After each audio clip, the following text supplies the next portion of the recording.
I want to talk to you today about the Mars Oneleaf MT1000. This is a thermal scope, and I like it. I like it a lot. There's a lot of cool features on this particular scope, and I just made a video on the AGM Rattler V2. So if you want to go check that video out, go right ahead. This scope is a budget thermal, and I like it. It actually has a ballistics calculator, a little rangefinder right here. It works really well. The cool features about this, they're all 640. They don't do anything less than that. I think 640 is where you have to be. You know, I'd like to see it get better than that in the future, but it's in the future. Right now we've got 640. Price-wise, this is one hard to beat. Some of the cool features about this is, check this out. So this is the 50 millimeter lens. You just take that off. There's just a little button right here. I take that off. And I've got the 35 right here. So there's a little cap right here. Get that off there. And then you just line this up. See if I can do it. So there's a little arrow here. And you just push it down and twist it. And now I've got a 35. So that's actually a really neat feature. And now they have a 70 millimeter. So you just pop these off. You know, when it comes to all these AGMs, you can't do that. I can't take that off. Like, no way. That is not going to happen. But this one, man, you just, oh, really? I want to go back to 50? Boom, take that off. 50 back on. Boom. So 50 is back on already. The other great feature that I like about this is I really like the buttons. Now let's see if I can turn this on here. I do have a battery. Cool. So you just hold this button. You can see it's turning on. But check this out. I can freaking see the buttons. You cannot see the buttons on this at night. Like, this is a freaking awesome scope, but you can't see the buttons. That makes a huge difference. Also, to get through the menu, this little wheel is amazing. It makes everything so easy. They need to freaking learn. This is an expensive scope. If I can't get through the menus quickly, it's a pain in the butt. This is so easy. This is the easiest menu that I've ever navigated. I actually really like going through the menu because this is so easy to control. Having the lights is amazing. And there's an option. You can even turn the lights off in the menu if you wanted to do that. One of the negatives I would say about this scope is, well, it depends on your view.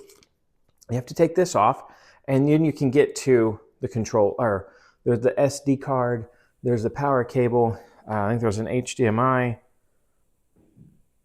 I never used that other one.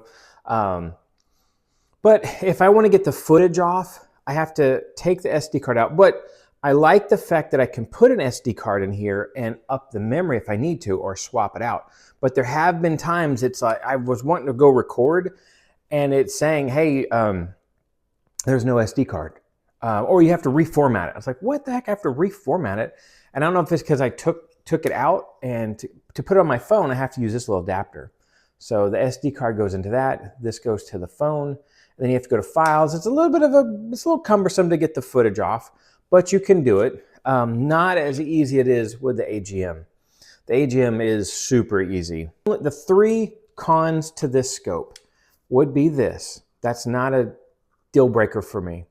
The eyepiece, just the way that rubber feels. I know that sounds like I'm being picky, but when I've used one like this is just kind of flimsy, and that's much more stiff. We really like that eyepiece. I've even wondered, could I move this over there? I don't like the fact that you don't have the shot record, and I don't like the fact that I have to pull the card out to transfer it to my phone. That's it. Those are my only three negatives to this whole device. I really, really like these. My kids like them.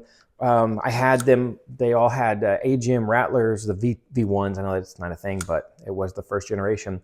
And whenever I switched them over to this and they saw that 640, they were blown away. They thought I'd gotten them like a $5,000 scope because they knew I had this one for myself. So when they saw that, in comparison, this is just a little bit better, but the features and the price point, I really like this Oneleaf. This makes having multiple thermals easy to do. In fact, the price point is good enough that if feel like, you know, we'll make this a monocular if I ever upgrade to a different scope. So it's been a great scope. We like it. The other thing is it doesn't refresh. I forgot to mention that. It doesn't have to refresh when you're using it. On all the AGMs I've ever had, you have to have like a slight delay when it refreshes every once in a while. Also, I want to go over the battery on this. So just right here on the side, this tube, you just take this off, and there's the battery. And Oneleaf has their own in there, but obviously you can get more. I actually have tons of these I got from Amazon, and these are the 18. Let me make sure I say it right.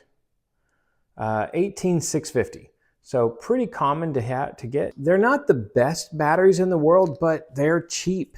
And so it's pretty easy to get them. And then I can just throw a couple in my pocket and I'm good to go. And it's happened. The batteries just die. And my son's like, batteries are dead, Dad. And I just grab him one and, you know, hand it to him. Like, here, put that in, let's go. Sometimes the screen does get a little grainy and you have to go in there and do like a lid, I forgot what it's called, but you close the lid, screen update, and it kind of clears the screen and makes it really clear again. I don't know. That's not really a big deal, but just don't let that freak you out. But that's my review. I've had this now for 5 months and I own 3 of these, so I cannot complain about them. And I actually went and upgraded all the lenses. I bought the 35 and eventually went up to the 50s. So they've been great scopes. We've liked them a lot. All right. Hope that helps you out if you're looking for a good thermal.